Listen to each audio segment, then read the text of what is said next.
Shalom saudara sekalian, salam sejahtera. Kita memasuki Anda bertanya Alkitab menjawab episode 466. Dari seorang pria usia 42 tahun sudah menikah wira swasta. Salam Pak Pendeta yang saya hormati, Pak Erastus. Saya ingin bertanya, dalam pergumulan pekerjaan saya saat ini pekerjaan saya mengalami masalah dan berurusan dengan hukum masalah tersebut. Timbul bukan sepenuhnya dari kesalahan saya. Mungkin sangat panjang bila saya ceritakan di sini. Singkat cerita, saya jadi berurusan dengan kepolisian dalam pergumulan tersebut. Saya bawa terus dalam doa saya, berserah penuh kepada Tuhan karena saya yakin dan percaya saya sampai titik ini semua atas izin Tuhan dan semua atas kehendak Tuhan. Saya sempat bertanya kepada Tuhan, jika memang masalah ini selesai, apakah mungkin Tuhan izinkan saya melakukan suap agar saya lepas dari masalah ini. Dan akhirnya melalui saudara yang memiliki relasi baik, di sana akhirnya masalah saya dapat diselesaikan dengan baik tanpa mengeluarkan sepeser pun uang. Seketika itu Tuhan jawab doa saya, yang saya kira bakal mustahil karena bukan rahasia umum lagi. Kalau kita berurusan masalah-masalah seperti itu, kita pasti bakal keluar uang dan lain-lain. Karena saya yakin Tuhan juga tidak akan mengizinkan suap tersebut. Dan yang menjadi masalah dan pergumulan hati dan iman saya saat ini, saudara saya menganjurkan untuk memberikan sesuatu kepada oknum yang telah membantu saya tersebut, walaupun oknum tersebut tidak memintanya. Pertanyaan saya, apakah saya berdosa dan salah jika memberi dan menuruti perkataan saudara saya untuk memberi pemberian tersebut? Sebelumnya saya ucapkan terima kasih kepada Pak Eras yang bersedia menjawab pertanyaan saya. Tuhan Yesus memberkati. Suap tidak boleh karena merusak tatanan, merusak kehidupan berbangsa dan bernegara. Tetapi kasus Anda ini bukan suap, tetapi setengah suap sebenarnya. Bisa dianggap demikian. Jadi kalau Anda sudah ditolong oleh seseorang, tidak ada salahnya Anda mengucapkan terima kasih. Ucapan terima kasih tidak harus dengan uang, tetapi bisa datang, say hello, ucapkan terima kasih, mengajak makan bersama atau ngopi, dan saudara bisa berbagi kesaksian. Dan Anda bisa membangun hubungan persaudaraan dengan saudara tersebut. Dan persaudaraan tersebut bisa lebih dari uang yang kita berikan. Suatu hari pasti kita bisa menolong orang yang telah menolong kita. Ada timbal balik. Ya, ini namanya simbiosis mutualisme. Ingat, suap itu merusak tatanan. Dan saudara bisa menunjukkan ucapan terima kasih dengan cara yang bijak dan tidak melanggar firman. Ya, kalau Anda kemudian datang ke rumahnya, ucapkan terima kasih, lalu bisa membangun persaudaraan, itu lebih dari uang yang kita bisa berikan. Suatu hari dia pasti akan membutuhkan kita dan kita bisa menolong. Apakah dia, anaknya, atau siapapun sebagai hubungan persaudaraan. Mantap. Yes. Wanita usia 38 tahun. Ya, ini di Surabaya sudah menikah 1,5 tahun. Salam Om Eras, tanggal 5 Juli kemarin, bulan yang lalu ya. 1,5 bulan yang lalu ya, hampir 2 bulan malah. Saya melahirkan anak perempuan. Saat itu dokter memberitahu bahwa ada indikasi Down syndrome. Serta keadaan waktu itu tidak baik Om, sehingga harus masuki NICU, NICU ya, 20 hari. Tapi saya bersyukur atas kemurahan Tuhan, Relin dapat melewati semua penyakit bawaan dari Down syndrome tersebut. Down syndrome. jantung bocor, biliburin sampai 25 sehingga kuning sekali, lever bengkak dan lain-lain. Kalau saya boleh meminta, selipkan nama anak saya dalam doa ya Om. Tanggal 15 Agustus hasil tes kromosom akan keluar. Apapun hasilnya, saya menerima anak saya dengan kasih. Tapi kalau boleh saya meminta mujizat untuk anak Raelin agar dapat hidup dengan normal. Terima kasih Om Eras, kiranya Tuhan memberkati Om Eras sekeluarga. Oh ya Om, ada sebuah cerita tentang Raelin. Awalnya mertua meminta kami untuk bayi tabung karena umur saya sudah 38 tahun. Mertua sangat mengharapkan saya untuk memiliki keturunan. Beliau bilang karena anaknya cuma satu jadi harus punya anak atau keturunan. Dalam hati kecil saya waktu itu saya merasa mertua kok berpikir seakan-akan seperti Tuhan. Tetapi saya selalu ingat banyak perkataan Om Eras. Saya selalu ingat banyak perkataan Om Eras. Salah satunya, kalau kita menikah kita harus menjadi gift. Ya, untuk hadiah buat suami dan mertua. Saya mengesampingkan ketidakinginan saya untuk bayi tabung. Karena saya merasa kalau memang Tuhan menghendaki saya punya anak, maka saya akan punya anak dengan alami. Saya sudah menjalani setengah dari proses bayi tabung tersebut. Benih sudah dibekukan, tinggal dimasukkan saja. Akan tapi di saat menunggu untuk penanaman benih, saya ternyata hamil secara alami Om. Saya sangat bersyukur dan bersuka cita Tuhan mendengar isi hati saya. Raelin artinya anugerah Eliora, Tuhan adalah cahaya penolongku. Saya memiliki beban untuk anak-anak yang berkebutuhan khusus dan saudara pasti tahu di doa pagi sesekali saya berdoa. Dan kali ini saya mau doa untuk Raelin Eleonora ya. Maksud Raelin ya. Raelin Eliora ya. Raelin Eliora.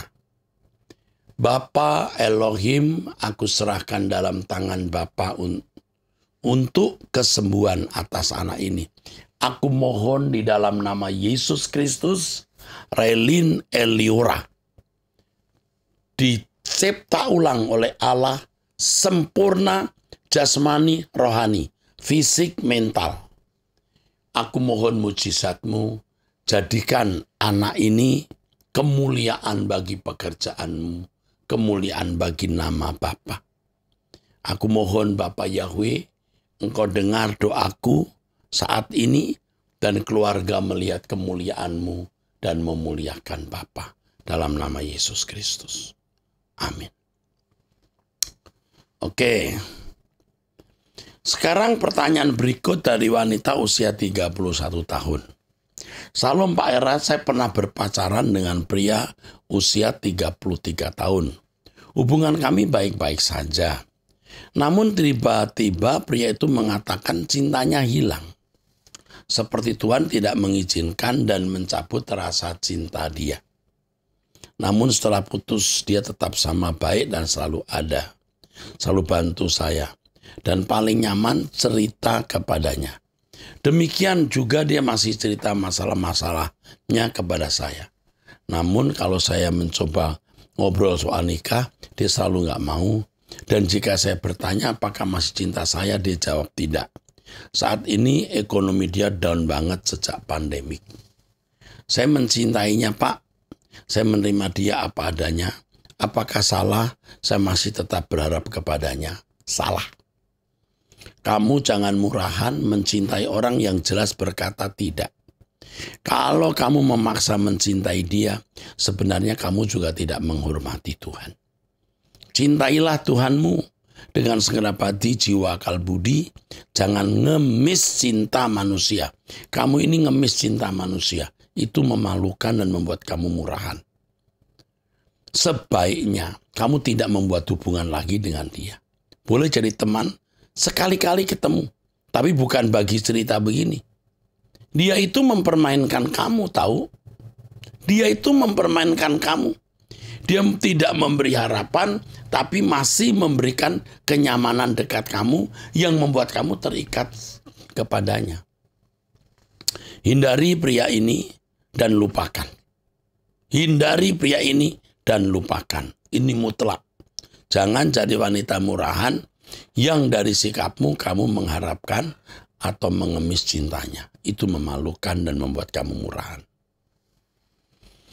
Apakah yang harus saya lakukan, Pak? Sudah saya beritahu. Ya, saya belum siap merelakannya karena dia pria yang baik dan bisa menerima saya apa adanya. Loh, kalau dia pria yang baik menerima kamu apa adanya, dia berkata tidak cinta tapi masih semacam memberi harapan. Ini bukan pria yang baik. Dia mempermainkan perasaanmu. Dia bukan pria yang baik.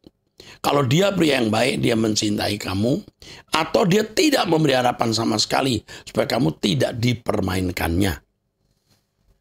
Tapi belum ada komitmen untuk menikah. Sementara saya sudah didesak keluarga untuk menikah, mengingat usia saya sudah 31 tahun. Karena masalah ini terus saya pikirkan, Pak, apa yang harus saya lakukan? Saya mau coba membuka hati untuk pria lain, tidak bisa, Pak. Bahkan kalau ada pria lain, WA saya sangat tertutup. Karena hati saya masih kepada pria itu, Pak. Ya iyalah, kalau kau masih di dia, semua pria juga tidak bisa menarik lagi. Apakah saya salah, Pak? Salah. Salah, nak. Kamu salah. Saya selalu setia dan mencintai pria apa adanya. Dan mencoba tulus. Ini bukan cara yang benar. Kamu bagus, setia dan mencintai pria apa adanya. Tapi bukan pria ini. Tapi seakan-akan saya selalu tertolak, Pak. Lah memang udah ditolak kok merasa tertolak. Kamu tidak usah merasa tertolak. Kamu sudah tertolak. Jadi kamu harus melupakan pria ini. Kamu fokus ke Tuhan. Penyakit banyak orang, maksud saya penyakit wanita yang lewat umur belum menikah. Padahal kamu belum lewat umur, 31 juga belum sampai jadi tua bangka yang tidak laku lagi. Belum. Kamu mendingan lebih baik tidak berpikir pria manapun. Dia juga, yang lain juga. Cari Tuhan. Kamu percaya Tuhan itu hidup? Kalau memang engkau mau menikah, Tuhan pasti beri. Lebih baik tidak menikah daripada menikah dengan pria yang salah. Jadi sekarang ayo kita cari Tuhan saja, ya. Jangan berpikir picik. Ya, hidup ini singkat. Ya, cari perkara-perkara yang di atas. Tidak menikah itu tidak masalah. Keluarga jangan menjadi subjek yang mengintimidasi kamu. Ya, mengertilah kalau keluarga suka mendesak-desak. Tetapi kita jangan terbawa oleh desakan keluarga semacam itu. Ini juga peringatan untuk keluarga-keluarga ya Bapak Ibu. Jangan dong dorong-dorong anaknya menikah. Semua dibawa ke Tuhan saja. Nanti kalau didorong-dorong, dipaksa-paksa lalu menikah, salah pilih jodoh, anak disalahkan. Atau paling tidak mau bertanggung jawab. So, keluarga juga yang salah. Maksa begitu. Ya, nah ini penting sekali. Ya, pesan untuk saudara-saudara, wanita-wanita, kalau engkau memiliki teman pria jelas mengatakan tidak cinta, engkau masih mau merapat, kamu jadi murahan, ya. Kamu itu murahan, jangan begitu. Pandang Tuhan, cari Tuhan. Kamu berharga di mata Tuhan. Ya, oke. Berikutnya, wanita usia 28 tahun menikah, 1 putri dan tinggal terpisah dengan orang tua. Salam Pak Eras, sebelumnya saya ingin ucapkan terima kasih kepada GSKI Rehoboth dan Bapak. Karenanya saya merasa selalu terberkati dengan khotbah-khotbah pengajaran-pengajaran yang Bapak berikan. Pak, saya ingin bercerita tentang kondisi keluarga saya. Orang tua saya menikah 29 tahun lalu dalam agama Islam mengikuti agama ibu saya. Beberapa tahun lalu sekitar 2015, keluarga mengalami masalah yang dimulai dari ibu saya berselingkuh hingga tertipu oleh pria yang baru dikenalnya, hingga membuat hutang di bank-bank dan membuat kami menjual seluruh harta keluarga. Hingga saat ini hutang-hutang tersebut masih belum terselesaikan. Ini adalah awal mula permasalahan keluarga kami. Karena setelahnya ayah saya menjadi sosok yang sangat temperamen, pemarah, dan sering mengeluarkan kata-kata kotor kepada ibu dan adik-adik saya. Orang tua pernah bercerai secara agama, Islam. Kemudian bersatu kembali karena alasan satu dan lain hal yang tidak diceritakan kepada anak-anak. Hingga saat ini keluarga tetap harmonis dan cenderung saling mendiamkan karena sudah tidak pernah bicara lagi walaupun tinggal serumah. Saat ini ibu saya yang bekerja dan mencari nafkah untuk kebutuhan-kebutuhan rumah, dibantu oleh kami anak-anaknya. Saat ini ibu ingin mengajukan cerai secara agama dan hukum karena alasan sikap ayah saya tersebut. Dan karena ayah tidak pernah memberikan nafkah apapun kepada ibu dan adik-adik saya, sehingga adik-adik terpaksa harus bekerja sambil sekolah untuk memenuhi biaya rumah dan biaya kuliahnya. Ayah sudah kembali ke agama Kristen setelah lebih dari 3 kali berganti agama.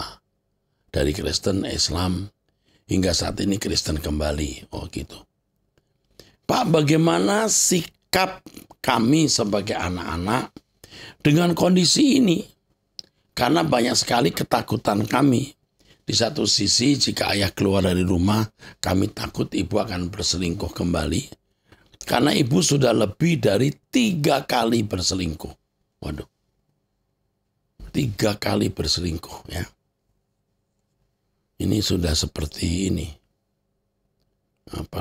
Kebiasaan ya.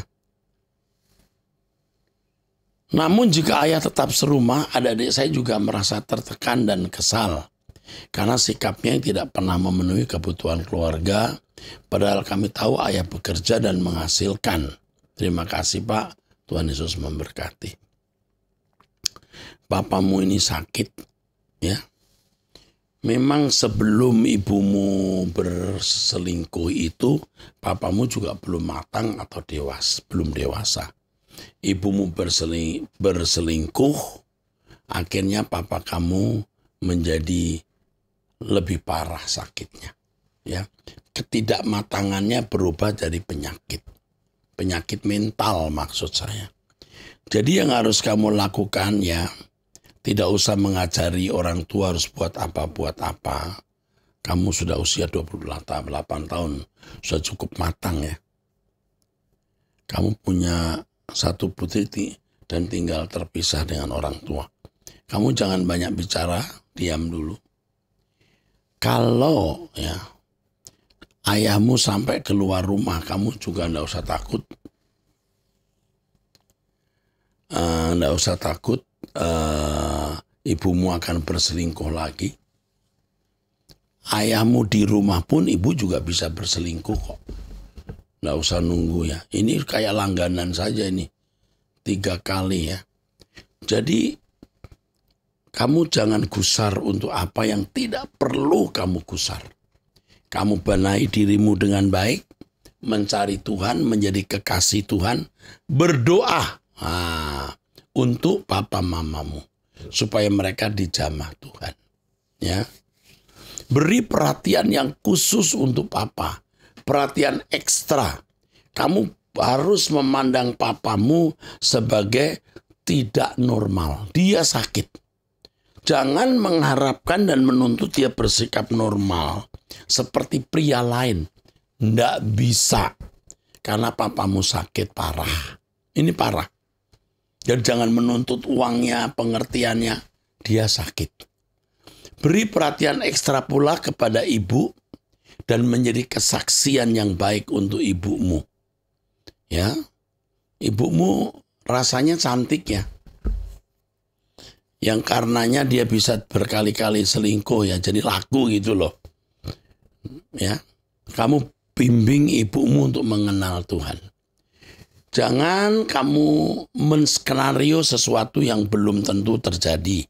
Seperti misalnya kalau ayah pergi dari rumah, nanti ibu berselingkuh lagi. Tidak usah pergi pun ibu bisa berselingkuh. Ya, bisa bekerja di luar, dia berinteraksi dengan banyak pria. Sekarang yang penting kamu mendekati ibu, menggarami dia, menjadi berkat untuk ibu. Jangan menskenario hari esok akan terjadi apa. Itu membuat kamu jadi sakit nanti juga. Ingat, dekati orang tuamu, ayah maksud saya, perlakukan sebagai pasien orang sakit, jangan tuntut apa-apa, beri perhatian dan kasih.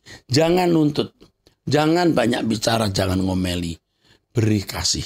Hal yang sama berikan kepada ibumu, garami mamamu karena kamu akan lebih bisa berinteraksi dengan mama dan jadi berkat untuk dia. Percaya Tuhan akan menolong.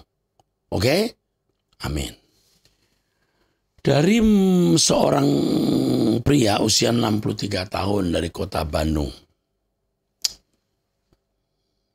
Pertanyaannya, apakah boleh ketika saya nyekar di depan makam Ayanda di Taman Makam Pahlawan berdoa dan memberikan hormat secara militer? Nggak perlu, kecuali memang ada upacara di situ dan semua orang juga ikut upacara. Saya biasa memberi hormat militer di makam ayahanda saya yang militer, walau saya bukan militer. Saya senang bangga dengan serta biasa menghormati secara militer kepada anggota militer atau depan jenazah siapapun sebagai wujud penghormatan terakhir. Terima kasih Pak Eras atas pelayanannya. Begini Bapak usianya sama dengan saya. Yup. Kalau Bapak mau ya enggak apa-apa. Tapi kalau saya enggak perlu. Karena papan ayanda itu sudah tidak di situ. Dia sudah meninggal, dia di alam lain. Anda kalau mau hormat ke siapa? Ke tanah, ke tulang belulang. Kan sudah tidak ada di situ. Nah, pergi ke makam tidak salah. Karena kita harus menghargai orang tua dan juga demi pandangan mata masyarakat, ya. Bersihkan kuburannya, tapi tidak seharus mesti berdoa dan memberikan hormat secara militer karena ayanda sudah tidak ada di situ lagi, Pak. Ya. Kalau kita datang ke orang meninggal, ya.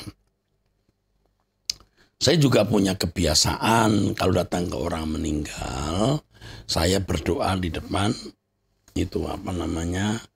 peti. Itu bukan mendoakan yang meninggal, tetapi saya mendoakan yang masih hidup di depan peti jenazah, menunjukkan sikap hormat kita juga kepada orang yang sudah meninggal, apalagi itu orang tua. Tapi bukan menyembah ya. Menyembah itu artinya memberi nilai tinggi. Kita tidak memberi nilai tinggi. Kita melakukan hal yang pantas dan baik ya di mata manusia demi menjadi berkat bagi sesama. Itu jawaban saya. Oke.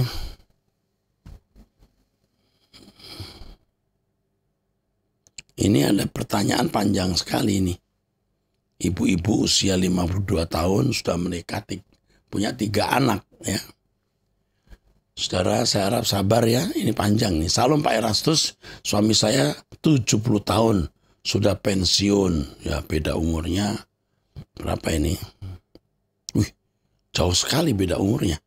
Wanita usia 52 tahun, suaminya 71. Jadi bedanya ini 19 ya.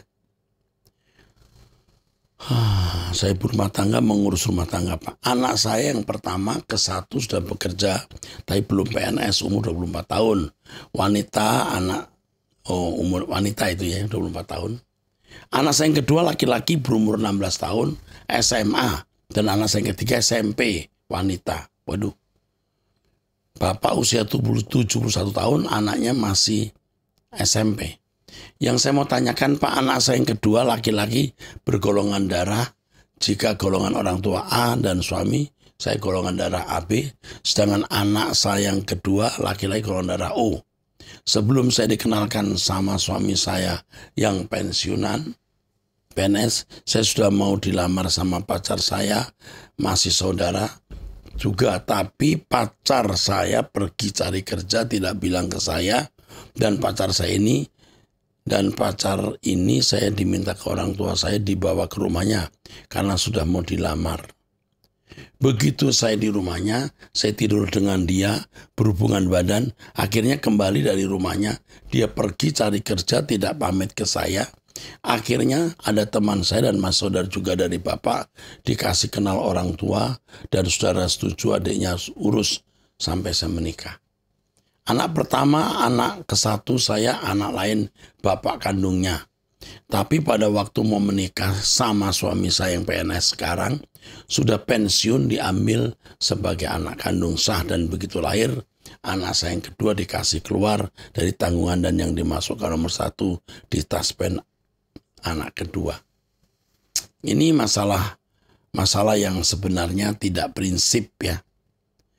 Tapi masalahnya kemudian ada anaknya kena epilepsi. Dan kalau malam ketindisan.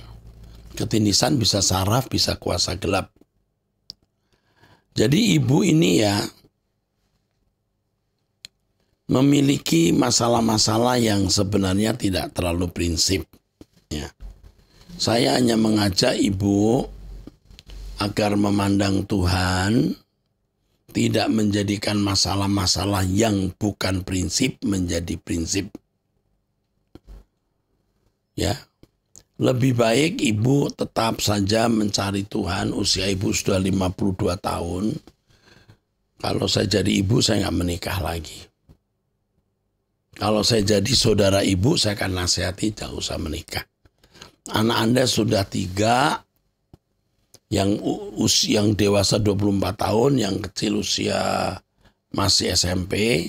Ibu sebaiknya cari nafkah dengan baik demi anak yang masih sekolah bisa sekolah, dan yang dewasa ibu bimbing kepada kebenaran.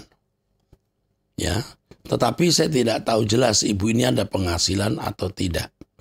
Tetapi saran saya jelas, masalah-masalah kecil jangan dijadikan prinsip.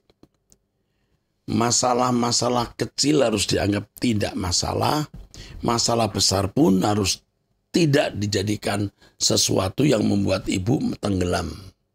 Ya. Sekarang cari Tuhan, ikut Truth ID, doa bersama saya, itu prinsip. Jangan menikah lagi jika itu mungkin. Ibu sudah 52 tahun umurnya, anak ibu sudah 24 tahun. Anda kalau menikah saya nggak bisa bayangin deh. Ya, dengan usia begini ya. Dan apakah ada pria yang benar-benar menikah karena betul-betul mau melindungi Anda? Jangan sampai Anda datang, tidur, lalu dia tinggalin. Aduh, ibu ini bagaimana ya? Kasihan ibu ini. Jika ibu nanti membutuhkan konseling, biar orang kami yang akan mengkonseling ibu, supaya masalah-masalah ibu yang tidak prinsip tetap mendapatkan bimbingan. Ya. Oke, mengenai epilepsi tadi, ibu berdoa, minta kesembuhan, bawa ke dokter. Soal tindisan bisa saraf, bisa kuasa kegelapan. Jika itu kuasa kegelapan, bisa datang kepada kami untuk didoakan secara langsung. Pasti Tuhan lepaskan. Demikian episode ini, sampai jumpa saudara di episode yang akan datang. Tuhan memberkati.